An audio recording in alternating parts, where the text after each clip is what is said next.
Bueno, Dios le bendiga a mis amados hermanos, muy buena noche. Hoy vamos a estudiar el capítulo número 7 del libro de Hechos de los Apóstoles. Y vamos a tratar de aprovechar el tiempo. Hoy tenemos una enseñanza bastante bonita que quisiéramos aprovechar en el nombre de Jesús. Eran los años de 1970. Cuando hubieron varios terremotos en diferentes partes del mundo, del planeta, y la comunidad mundial se empezó a asombrar que posteriormente a ese tiempo, algunos edificios en lugares como Japón, como Taiwán, estos lugares de Corea, habían edificios que resistían terremotos muy fuertes, muy grandes.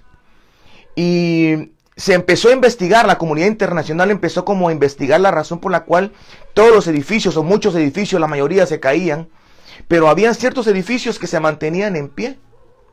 Y se especuló que eran, pues el hierro era de una calidad diferente, que el cemento pues era de un nivel de resistencia mucho mayor que el cemento normal, hormigón puro, y empezaron como a investigar, pero lo que sucedía es que habían hecho esos edificios con bases diferentes. Eran bases, las bases de los edificios eran como móviles, como movibles. Es decir que el secreto de la resistencia no estaba en la estructura externa del edificio, sino en la estructura interna, es decir, lo que no se veía del edificio. Y a raíz de eso, habían edificios, por ejemplo, hay un edificio que se llama Taipei, que está en Taiwán, tiene 101 pisos, y este edificio resistió y ha resistido muchos terremotos muy fuertes, y no solamente sostienen el edificio en terremotos, sino están estructuradamente hechos para resistir hasta tifones. Y tanto fue así que la comunidad internacional se dio cuenta que en Japón, cuando una persona quería, o una empresa, o una multinacional, quería levantar un edificio, tenía que tener ciertos reglamentos, ciertas leyes. De hecho, se hicieron leyes en donde se le obligaba a la constructora que tenía que tener cierto tipo de bases para poder resistir los terremotos. Ahora, usted no está en un programa donde hablemos de terremotos, pero sí estamos hablando de un programa en donde una persona llamada Esteban resistió con una capacidad sobrenatural un juicio, una acusación, sino que vemos la actitud que tuvo Esteban al encontrarse con su terremoto. El domingo pasado hablamos acerca de la evidencia de la verdad, y es que la evidencia de la verdad es la liberación, porque dice la Biblia que la verdad liberta. La verdad está relacionada con la libertad. Y obviamente el caso opuesto, en la dirección opuesta, la mentira está relacionada con la esclavitud y la destrucción.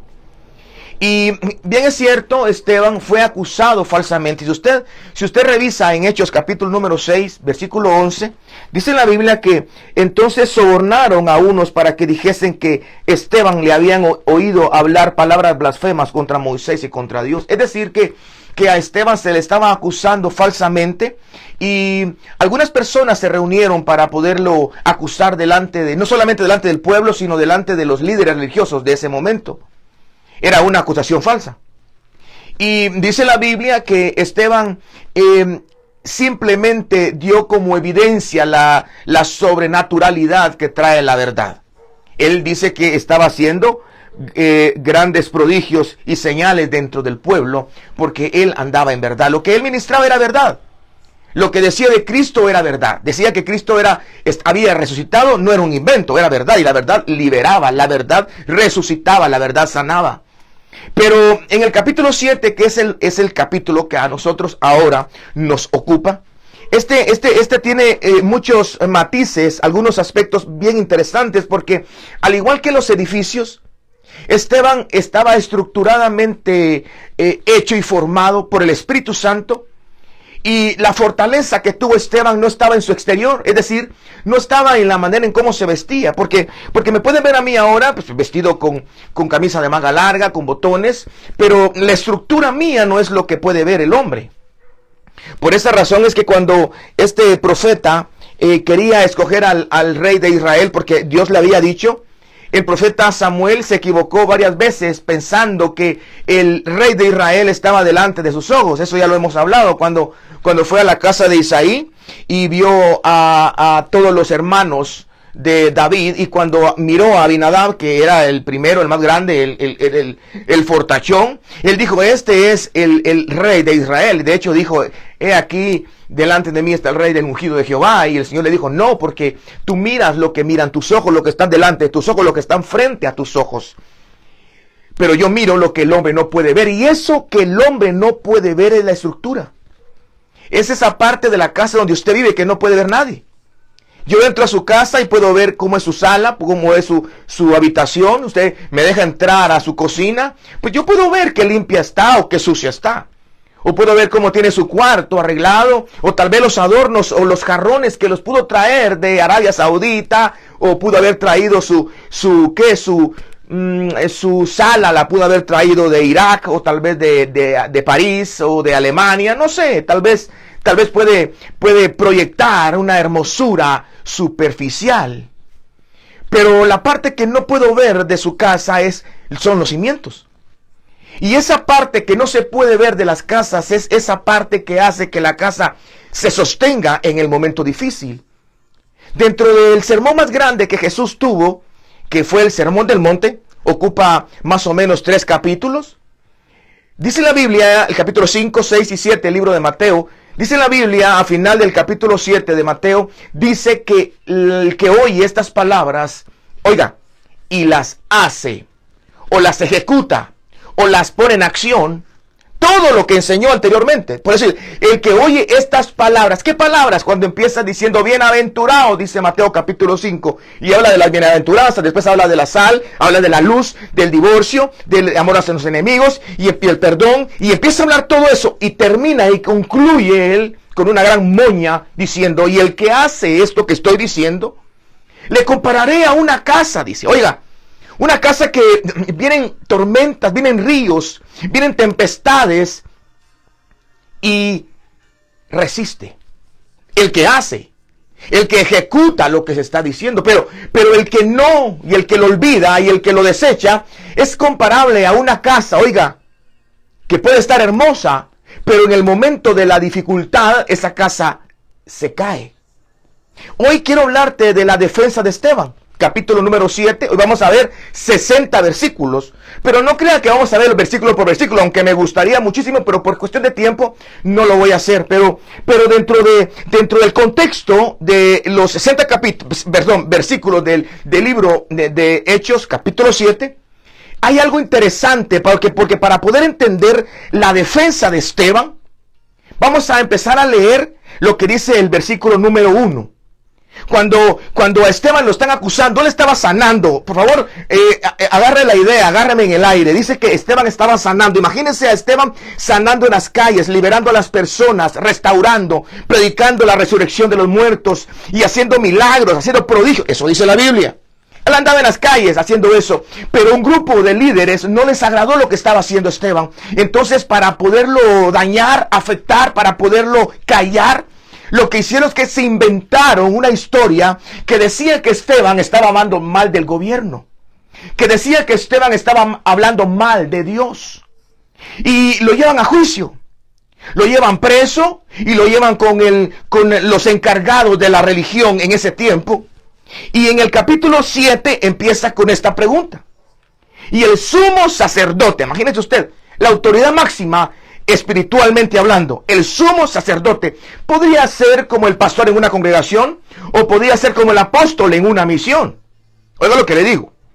El sumo sacerdote le dijo a Esteban: ¿es esto así?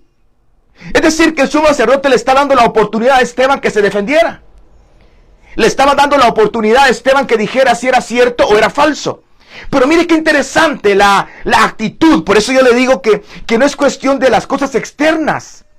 No es cuestión de nosotros cómo nos mira la gente. Es cuestión de lo que nosotros somos en momentos difíciles. Porque en ese momento Esteban pudo haber dicho, no, eso es mentira. Que lo llamen, que pongan testigos en donde estoy hablando mal. Esteban pudo haber dicho eso. Porque nosotros sabemos por la Biblia que habían levantado un falso en contra de Esteban. Pero Esteban no dice es mentira. Tampoco dice es cierto. Le preguntan a Esteban, ¿es esto así? ¿Esto que dice la gente, Esteban, defendete? ¿Esto que dice la gente es cierto? Bueno, decinos, explícanos.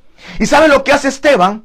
Esteban hace algo que a nosotros nos deja la enseñanza de lo importante que son las bases en nuestras vidas espirituales. Lo importante que es la estructura que no se ve espiritualmente. Esteban no les habló de la fachada, no les habló del problema. Esteban no se fue por las ramas. Esteban no empezó a decir, bueno, ellos son mentirosos, yo estoy sanando. No, Esteban no dijo eso, pudiéndolo haber dicho. Esteban se refirió al pasado de Israel, empezando desde Abraham y terminando hasta Salomón. Es decir, que Esteban pareciera que no está respondiendo, pero él responde, por lo menos usa a cinco patriarcas. Primero menciona a Abraham. Primero menciona a Abraham. Después menciona a Moisés. Después menciona a Abraham. Después menciona a José. Pero vamos a irnos por Abraham primero. Ahora, quiero enseñarle algo antes de avanzar. Para que podamos tener un poquito más de amplitud de lo que Esteban está haciendo, en la respuesta que Esteban da, les dice en el versículo 51. Duros de cerviz, le dice. Después que le dice todo, le dice duros de cerviz e incircuncisos de corazón. Pero mire esta parte, les dice, vosotros resistís siempre al Espíritu Santo. Lo primero que Esteban marca es que ellos estaban resistiendo.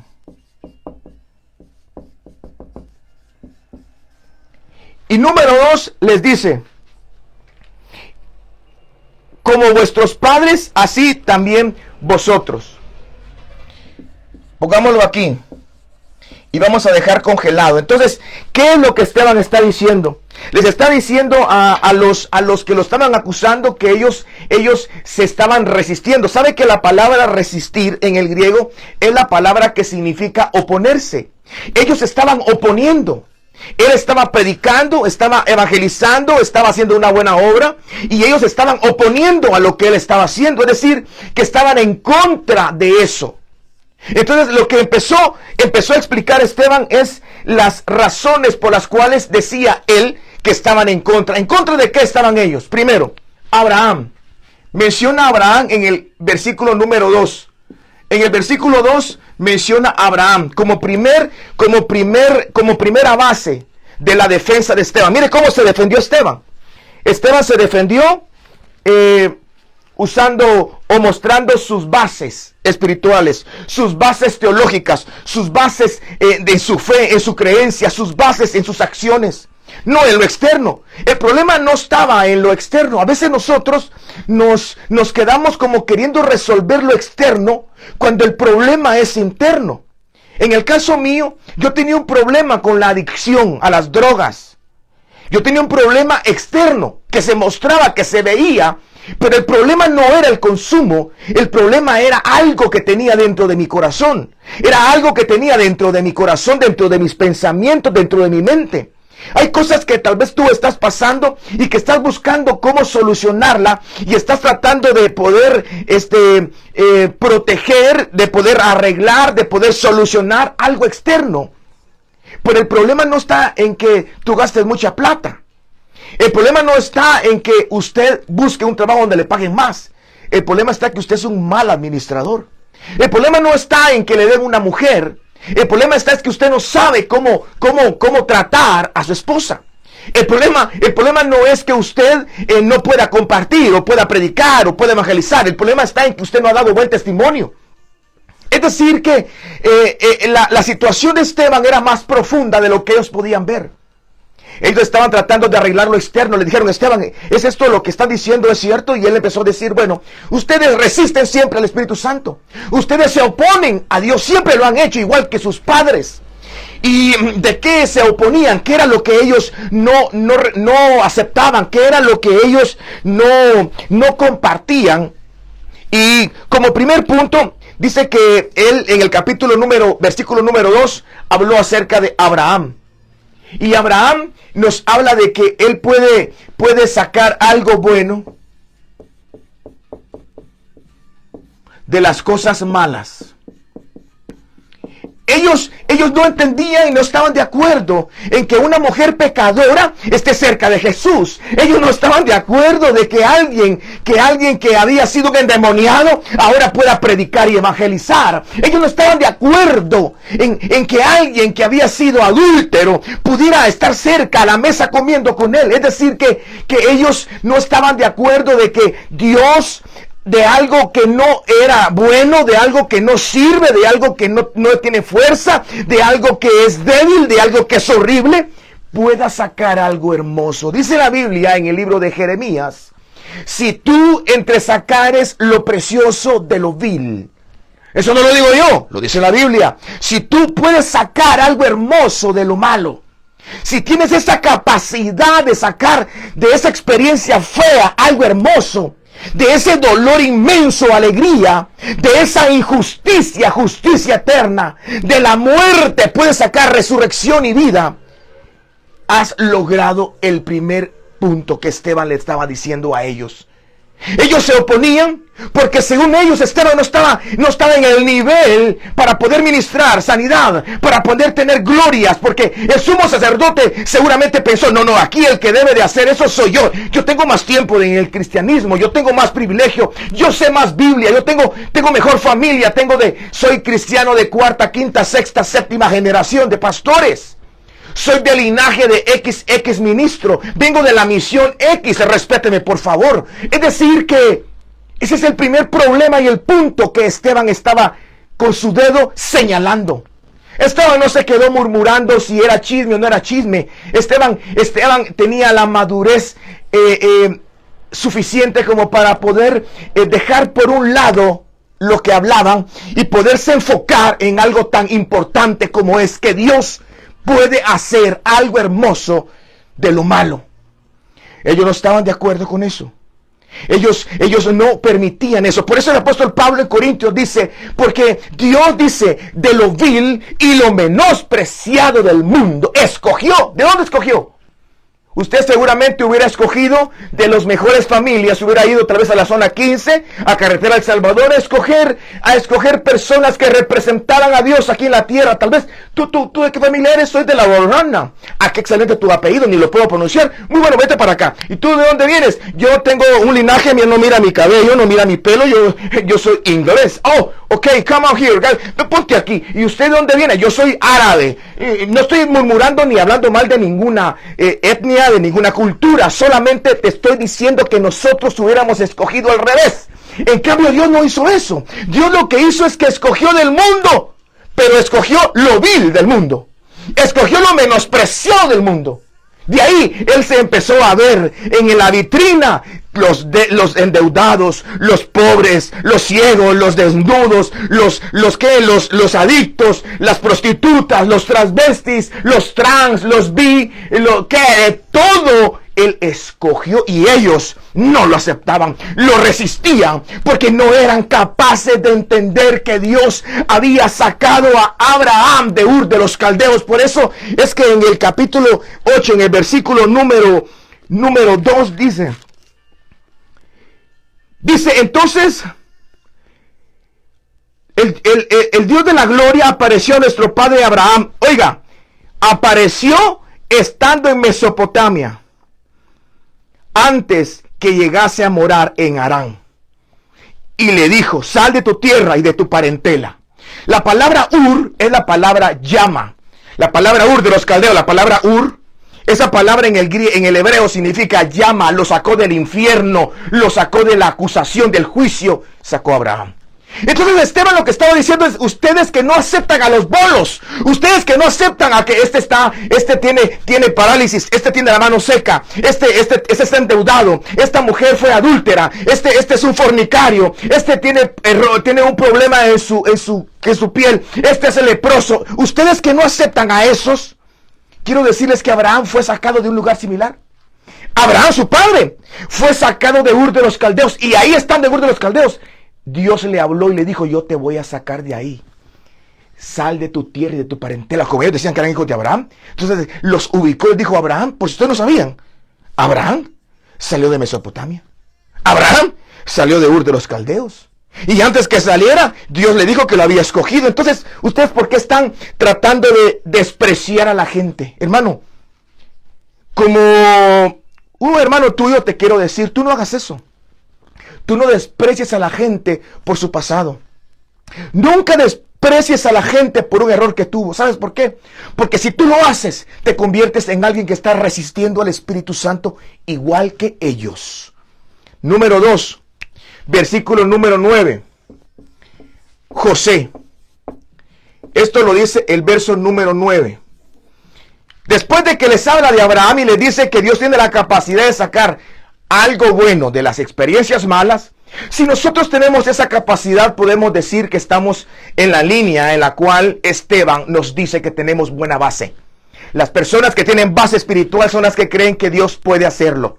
Dios puede obrar en la persona más perdida. Él aborrece el pecado, pero ama al pecador. Porque de tal manera amó Dios al mundo que dio a su Hijo unigénito, para que todo aquel que en Él crea no se pierda, mas tenga vida eterna. Porque yo no vine, dice, a condenar al mundo, sino a dar a mi Hijo para que el mundo sea salvo por Él. Porque para eso apareció el Hijo de Dios, para deshacer las obras del diablo. Porque los sanos no tienen necesidad de médicos, sino los enfermos. Porque no vino por los justos, sino por los pecadores, para llevarlos al arrepentimiento. Es decir, que si tú eres de los que cree que Dios puede hacerlo y no te opones a que alguien, por quien sea que haya pasado, que donde venga, pueda ocupar algún cargo, estás en lo correcto. Hoy me topé con alguien que, bueno, pues la verdad es que me ha bendecido porque ha creído en lo que Dios puede hacer. Número 2, José. ¿Qué es lo que nos habla José? ¿Qué es la parte que ellos no aceptaban? ¿Cómo era que resistían? Por eso le sacó a 5. Le sacó a Abraham, a José, a Moisés, a Salomón. Pero vamos a irnos por orden. José. José nos habla de protección. Pero, ¿a qué me refiero con protegernos, hermano? Nosotros tenemos y necesitamos protección. Dios no solamente levanta a un pueblo y lo saca, sino que sabe que el pueblo está a merced de ser lastimado y de ser dañado. En la vida de José vemos que Dios lo protegió de 2 fuentes. La primera, lo protegió de sus enemigos. Cuando digo sus enemigos, estoy hablando de los egipcios. De Egipto. Pero quitémosle Egipto y pueda usted ponerle el nombre que quiera. Dios tiene la capacidad de protegerlo a usted de las fuentes externas. Aquellos que Jesús dijo: el mundo os aborrecerá. La carne no se sujeta y tampoco puede. La carne, dice Gálatas capítulo número 5, que la carne jala hacia abajo. La carne se opone al espíritu. Te protege de las acechanzas del enemigo. Te protege de las huestes espirituales de maldad. Te protege de los demonios. Te protege de las influencias espirituales negativas. Te protege del mundo. Es decir, que Dios tiene la capacidad de proteger. Cuando levantó Dios a Abraham, no solamente lo sacó de un lugar oscuro, sino que también como la gallina cubre a sus polluelos, decía el Señor Jesús. ¿Se recuerda usted? ¿Cuántas veces yo no quise cubrirlos y protegerlos como la gallina cubre a sus polluelos? Dice, protegiéndolos. Y no solamente los protege del enemigo, sino que también los protege de sus propios hermanos. Si usted recordará, en la vida de José nosotros vemos dos tipos de protecciones. Una protección cuando estaba en la cárcel. Allí estaba rodeado del enemigo. Estaba rodeado de entidades que eran en contra de su fe, de su dogma, de su doctrina, de su enseñanza, de su vida, de su teología. No sé cómo explicarle, de su vida espiritual, pues. Pero también los protegió de los mismos hermanos. Es decir, que a Esteban, qué interesante, porque a Esteban no lo apedrearon gentiles. A Jesús no lo mataron romanos. Mire qué interesante, porque los que estaban detrás de entregar a Jesús fue su mismo pueblo. Por eso la señal o la sombra de José con Jesús es impresionante, porque sus mismos hermanos los entregaron. Sus mismos hermanos los querían matar. Su mismo pueblo, sus cercanos los querían aniquilar. Pero hasta allí se mira la protección de la cual nos habla Esteban. Entonces ellos se oponían ¿a qué? Ellos se oponían a que pensaban que ellos estaban actuando bien, y que así como el apóstol Pablo estaba matando a los propios hebreos porque él pensaba que estaba haciendo lo correcto. Pero definitivamente, cuando Esteban en su defensa habla de José, les está diciendo de una manera bastante clara: Dios me ha protegido y me va a proteger a mí del Satanás, porque obviamente usted crea que Satanás, no vaya a creer que Satanás no estaba en la jugada en ese momento. Satanás ya estaba presente, y Satanás, que el Señor lo reprenda, veía a Esteban fluir, veía a Esteban sanar, veía a Esteban liberar, y obviamente había resistencias. Y a veces nosotros vamos a orar por algún enfermo y se nos pincha el carro, y ¿sabe qué decimos? Ese es el puro contragolpe. Eso es el puro diablo que no quiere que predique. Es el puro demonio que no quiere que vaya a evangelizar. Vamos a una actividad evangelística y algo sucede. ¿Y qué decimos? Es el diablo el que nos está estorbando. Padre, reprendemos al diablo. Imagínense a Esteban, hermano, que estaba sanando, que estaba liberando, que estaba restaurando, que habían prodigios y milagros con él. Obviamente el diablo estaba pero requete contra bravo por Esteban. Pero, ¿qué dice Dios? Que él protegió a José de las fuentes externas. Sí, lo metieron en la cárcel, pero ahí estaba protegido. Sí, lo metieron en lugares oscuros y lo querían hasta hacer caer una egipcia, pero Dios lo guardó. Pero no solamente lo guardó de esas influencias externas, sino que lo guardó de las influencias internas, sus propios hermanos. Pero vámonos un poquito más con el zoom. Dios tiene la capacidad de protegerte a ti en tus propias decisiones. Dios tiene la capacidad de protegerte a ti en tus pensamientos y en tu corazón. Aquellas decisiones que tú tomas. Dice, ¿se recuerda usted que el endemoniado de Gadareno dice que agarraba las piedras y se pegaba solito el endemoniado? Nosotros hacemos lo mismo. A veces nosotros mismos nos lastimamos con alguna decisión que tomamos. Le voy a poner un ejemplo. El no ir a un culto cuando se puede ir es agarrarse a pedradas. ¿Por qué digo esto? Porque te estás lastimando. Tu vida espiritual se está lastimando, a excepción de que sea algo que verdaderamente no pudiste evitar. Pero quedarte en tu casa por un partido de fútbol, un partido de béis, porque eres el único día que tienes para descansar y te quedas, te estás lastimando contra ti mismo. Estás haciendo algo, dañándote tu vida espiritual. Entonces, cuando miramos a José, estamos hablando de la protección que Dios nos da, no solo de influencias externas, sino de influencias internas. Ahora miramos el próximo, que es Moisés. Primero Abraham, después José. Ahora vemos que Esteban está enseñando otra base que tiene. Son 5 bases. La primera era Abraham, que es el cambio de lo malo, transformarlo en algo bueno. La segunda base, estamos hablando de José, que José es la capacidad que tiene Dios para proteger a su pueblo. Ellos estaban esperando una protección mundana, terrenal, por eso es de que se sometían a Roma, pero eso ya no quiero hablar porque hablamos de la protección. Hoy quiero meterme con Moisés. ¿Y a qué se refiere Esteban en su defensa al hablar de Moisés? Fíjese que este Moisés, él lo menciona en el versículo número 20. En el 2 menciona a Abraham, en el 9 menciona a José, en el versículo número 20 menciona a Moisés. Y de lo que está hablando aquí, la defensa que él pone, diciendo ustedes se oponen a Abraham, ustedes su actitud se están oponiendo a Abraham, su actitud se está oponiendo a José, el patriarca. Y su actitud no solo se opone a ellos dos, sino que se opone a Moisés. Y cuando hablamos de Moisés, es la capacidad que tiene él de liberar. Y cuando hablamos de la liberación, hermano, estamos hablando de un tema bastante profundo que ellos definitivamente no entendían, porque ellos estaban esperando que el Mesías viniera con un montón de un ejército con espadas, un ejército con armas, y que vinieran a liberar y que entraran al palacio del rey y que derrocaran a Julio César o a Nerón y a todos ellos. Pero la liberación venía de una manera diferente.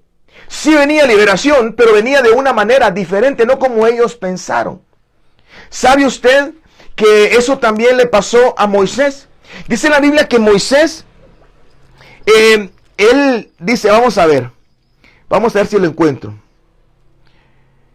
Así, dice, Moisés, al ver que uno de sus hermanos estaba siendo maltratado, lo defendió e hirió al egipcio y vengó al oprimido. Mire, vengó al oprimido. ¿A quién vengó? Al oprimido. ¿A quién vengó? Al oprimido. ¿Quién era el oprimido? Un hebreo. ¿Quién era el que mató? A un egipcio.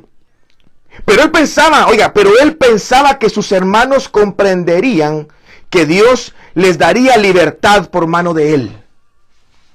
Mas ellos no lo habían entendido así. Se lo voy a explicar. Moisés quería liberar al pueblo porque Dios le había dicho que Dios lo iba a usar para liberar. Dios le había dicho a Moisés, yo te voy a usar para liberar a los hebreos de los egipcios. ¿Y qué hizo Moisés? Mató a un egipcio. Moisés pensó que la liberación iba a venir de una manera que él esperaba, con espada, pero que si lo liberó de una manera diferente. Es lo mismo que vemos acá. Es lo mismo que vemos acá, que la liberación que esperaban en Cristo era más o menos la misma. Ellos pensaban que iba a venir con espada y con fuerza, con dureza, con armas, pero vino a liberar a su pueblo, pero lo vino a liberar del pecado. Y esto a nosotros nos da la enseñanza que a veces la respuesta de Dios viene disfrazada, por decirlo así. A veces la respuesta de Dios ya llegó, solo que viene con una vestidura diferente. Viene Julio César, solo que no vestido de manga larga y de botones, sino que viene con playera o con pantaloneta, pero es el mismo Julio César. Es la misma liberación, es la misma respuesta, es el mismo resultado que Dios quiere darte de lo que estás pidiendo, pero viene de una manera totalmente diferente. Entonces, ¿qué es lo que Esteban les está diciendo? Ustedes están resistiéndose a la liberación que Moisés nos dio a nosotros. Porque ustedes están pensando que no puede cambiar el hombre. Ustedes están diciendo que la única manera de solucionar un problema aquí en la tierra es por mecanismos terrenales. Ustedes están caminando como que nosotros fuéramos terrenales. Ustedes están haciendo y tomando decisiones en el pueblo de nosotros, dijo Esteban, como que fuéramos nosotros a estar eternamente en la tierra, con leyes terrenales. ¿Usted sabía que en el tiempo de Jesús había un sumo sacerdote que había puesto los hebreos, y había un sumo sacerdote que había puesto el gobierno romano? Es decir, que ellos estaban totalmente desviados de la verdadera liberación a la cual Esteban estaba apelando que ellos vivieran. Número 4 menciona a Josué. Mire qué interesante este versículo, porque esto lo dice en el versículo 45. Después de que habla de la liberación, de la defensa que él está dando, habla acerca de la introducción que Josué hizo por el pueblo y con el pueblo de Israel. Ahora, ¿de qué está hablando Esteban hablando de Josué? ¿Qué tiene que ver Josué con esto? Mucho. Porque Josué fue el que llevó al pueblo, y esto nos habla de entendimiento. Entendimiento. ¿Sabe qué pasó cuando el pueblo entró a la tierra prometida? Entendió por qué había pasado el desierto. ¿Sabe por qué? ¿Sabe qué significa? Que cuando el pueblo de Israel entró a la tierra de Canaán, dice que el maná cesó y empezaron a comer del fruto de la tierra. Y el fruto era enorme, hermanos. Era un fruto hermoso. Eran las tierras que fluye leche y miel. Eran lugares de pasto. Era algo glorioso. Allí entendieron la razón por la cual habían pasado todo lo que habían pasado anteriormente. Esto significa de que Josué a nosotros nos habla de tener entendimiento. Dios nos quiere revelar la razón por la cual sufrimos tanto. La razón por la cual nosotros tuvimos estos padres, estos hermanos. ¿Por qué nacimos en esta cultura? ¿Por qué salimos a la calle y nos sucedió esto? ¿Por qué no tenemos tal cosa o por qué tenemos mucho tal otra? ¿Por qué tenemos este color? ¿Por qué tenemos esta altura? ¿Por qué tenemos esto? Esa solución o esta resolución o esta interpretación o ese entendimiento, ese conocimiento es lo que les está diciendo a ellos que no tenían. Ustedes al resistir que yo haga esto, están resistiendo a la doctrina, a la enseñanza, a lo que Josué nos enseñó, que venían cosas nuevas. Ellos ya no aceptaban algo nuevo. Ellos no querían cambiar de comida, ellos no querían cambiar de horario, no querían cambiar de lugar. Ellos estaban acostumbrados a un tipo de vida, a un caminar. Es decir, que cuando nosotros vemos la vida de este hombre, Esteban, nos habla ahora, por medio de Josué, nos habla que él tenía el conocimiento. Él sabía por qué había pasado cierto tipo de situación su vida. Hermano y hermana, algo que nosotros debemos de tener es el conocimiento. Es el conocimiento de por qué vivimos lo que hemos vivido. Es el conocimiento de por qué tenemos lo que tenemos. Hay gente que cree que el vivir en donde vive y tener lo que tiene es un castigo. No, es un propósito. El que él tuvo el accidente y no tengo un brazo, un dedo, es un propósito. Sí, hermano, si la vez pasada caminando, dice que en Juan capítulo 9 los discípulos le dijeron al Señor Jesús, dígame, ¿quién pecó esto? Sus padres. Juan capítulo 9, ¿quién pecó esto? Sus padres. Y el Señor le dice, no, ninguno, ni este ni sus padres pecó. Esto es para que las obras de Dios se manifiesten en él. Es decir, que todo tiene un propósito. Y eso es lo que nos habla Josué al meternos a Canaán. La razón por la cual vivimos lo que está adelante, lo que está atrás, es por lo que está adelante. Dice la Biblia que por el gozo puesto delante de él, soportó la cruz. La razón por la cual estaba sufriendo Jesús era por ti y por mí. Eso es lo que le impulsó a él a que siguiera adelante en su necesidad. Y por último, habla de Salomón.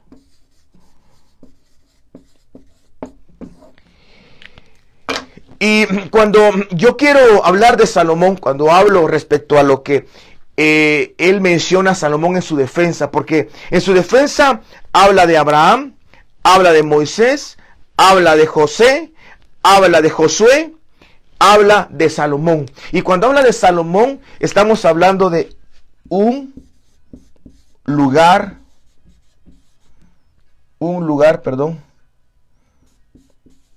para él. Salomón fue el hombre que sí, él falló con muchísimas mujeres. Todo el mundo habla mal de Salomón. Hoy voy a defender a Salomón. No lo voy a defender. Yo voy a hablar lo que es la Biblia. Salomón dice que murió engañado, murió alejado de Dios porque tuvo muchas mujeres. Pero la parte interesante que quiero rescatar de Salomón es que Salomón levantó un templo. Y levantó el templo más hermoso que ha habido. El templo de Salomón. Con mucho oro, muchas perlas preciosas, madera fina. ¿Y por qué Esteban menciona a un hombre que murió en pecado? ¿No le parece raro? Nosotros casi no hablamos de Salomón porque Salomón tuvo mucha sabiduría y terminó mal. Así decimos, Salomón, ni bueno es mencionarlo porque terminó mal. Mejor hablemos de David. Pero, ¿qué cree usted? Que en la defensa de Esteban, David no lo mencionó. Menciona a Salomón. Aquí dice usted. Interesante, ¿va? Y que con el entendimiento que Salomón termina mal. ¿Por qué lo menciona? Porque Salomón fue el hombre que él se dignó, él propuso hacerle un lugar especial a Dios. Y lo que Esteban estaba diciéndoles es que ustedes no le tienen un altar al Señor. Ustedes no tienen comunión con Dios. Ustedes no le tienen importancia a Dios. ¿Por qué no tienen importancia? Porque ni se congregan, porque ni oran, porque ni leen. No le dan un lugar especial para Dios. Al oponerse a lo que yo hago, dijo Esteban, se están resistiendo a Salomón, se están resistiendo a Josué, se están resistiendo a Moisés, se están resistiendo a José y se están resistiendo a Abraham. ¿Y qué cree? Y ahí es donde termina y dice, y les dice, duros de cerviz e incircuncisos de corazón y de oído, vosotros resistís siempre al Espíritu Santo. Fíjese usted, se resistían, se oponían a Abraham con sus acciones, se oponían a José con sus acciones, se oponían a Moisés, a Josué, y se oponían a Salomón. Y le dice, como vuestros padres, así obran ustedes. ¿Y sabe por qué ellos eran así? ¿Sabe por qué se oponían? Eso es lo más triste, porque así fueron enseñados. Hay gente que dice no hay profecía, no existe la profecía, no hay profetas. ¿Y sabe por qué piensan eso? No porque lo lean, porque así fueron enseñados. Hay gente que dice no hay dones de lengua, eso de que eso es pura invento de la gente. Y sabe que ni siquiera lo leen, sino así le han enseñado. No se puede levantar a un hombre que ha caído 1000 veces porque así le enseñan. Hay gente que se quiere bautizar y no lo dejan bautizarse en agua porque no se ha casado. Y cuando hace cola para que los casen, no se pueden casar porque no se han bautizado. Y si se quieren bautizar, no se han casado. Y no se casan porque no se bautizan. Es decir, que así les enseñan. Es decir, nosotros no podemos ser como ellos, hermanos. Esteban no se puso a defenderse él. Esteban lo que sacó, hermanos, son sus credenciales de los fundamentos que tenía. Dice el Salmo 11, versículo 3, dice, y si los fundamentos fueran destruidos, ¿qué ha de hacer el justo? Si no tenemos fundamentos, si nuestra vida espiritual, el fundamento es la enseñanza de un hombre, no la Biblia. Si lo que nosotros practicamos, si lo que nosotros oramos, si lo que nosotros decimos, predicamos y enseñamos es una enseñanza de un hombre, estamos equivocados, hermano. Tenemos que enseñar lo que la Biblia dice, lo que está escrito, porque al que enseña otra cosa de lo que no está escrito, dice que no le ha amanecido. Si alguno enseñare algo que no sea esto, dice el profeta, es porque no le ha amanecido. Eso es lo que Esteban dijo. Por eso lo mataron. Esa es la evidencia de la mentira. Por eso le puse el tema, la evidencia de la mentira. ¿Cuál es la evidencia? La muerte. Ahí se evidenció que ellos estaban rodeados de mentira, porque la mentira no da vida, la mentira mata. Y mataron a Esteban. Fue el primer mártir de la iglesia, pero a él lo mataron por verdad. A él lo mataron por predicar la verdad de Abraham, la verdad de Moisés, la verdad de José, la verdad de ¿quién? De Salomón. Por esa razón es que dice que se pusieron enojados. ¿Ustedes saben qué les dijo? Ustedes están resistiendo al Espíritu Santo. Ustedes creen que están haciendo bien, pero están resistiendo al Espíritu Santo. ¿Y saben qué les dijo? La culpa no la tienen ustedes, les dijo. ¡Ay, Dios de hermano! La culpa la tienen sus tatas. Igual que sus padres, dijo. Pero si ustedes tuvieran un Salomón, una enseñanza de darle un lugar a Dios, pero si ustedes tuvieran el entendimiento de la razón por la cual Cristo vino a la tierra, la razón por la cual sufrió porque era necesario que muriera para darnos vida, si ustedes tuvieran la revelación de la liberación que Dios nos está dando, no una liberación física sino espiritual, si ustedes supieran que Él nos puede guardar de las acechanzas del diablo y de nuestros propios errores, Él nos puede cuidar. Y si pudiésemos entender de que Él puede transformar lo malo en algo bueno, no me hubieran matado, dijera Esteban ahora. Pero como no lo tenían, pero como no lo practicaban, dice que se pusieron tan bravos. Dice la Biblia que sus dientes rechinaban. ¿Usted no ha escuchado a un diente rechinar? Yo no puedo, me va a doler. Dice que sus dientes rechinaban. Lo sacaron, dice, y lo empezaron a apedrear. ¿Y qué cree que hizo Esteban? Ahí van a ver, hijos del diablo, Jehová te reprenda, Satanás. Ahí van a ver juicio. No, hermano. Ahí se mira la estructura de este hombre. Este hombre tenía estas 5 bases: Abraham, José, Moisés, Josué y Salomón. Tenía bases como aquel edificio que te hablé al principio, que vino el temblor a su vida. Y él dice que estaba con los ojos puestos en el cielo y vio a Jesús sentado a la diestra del Padre. Y no solamente no actuó con odio, sino que todavía intercedió por ellos. Eso, hermano, no lo hace nadie que no tenga bases sólidas y estructura en su vida espiritual. Interesante, hermano. Quiero invitarte a que me acompañes el próximo... Ese es el capítulo 7 del libro de Hechos. El próximo domingo vamos a iniciar ya con el apóstol Pablo. Me encanta mucho este capítulo. Vamos a leer el capítulo 8 del 1 al 3. El próximo domingo vamos a iniciar con el capítulo 8 del libro de Hechos y vamos a estudiar solo el verso 1, 2 y 3. Hoy terminamos de esta manera, hermanos amados. Que el Señor te bendiga y te agradezco por estar con nosotros. Recuerda que el estudio de la Biblia, el tomarte el tiempo para estudiar, esto te hace que te prepares para los terremotos. Que Dios te bendiga abundantemente. Bendiciones.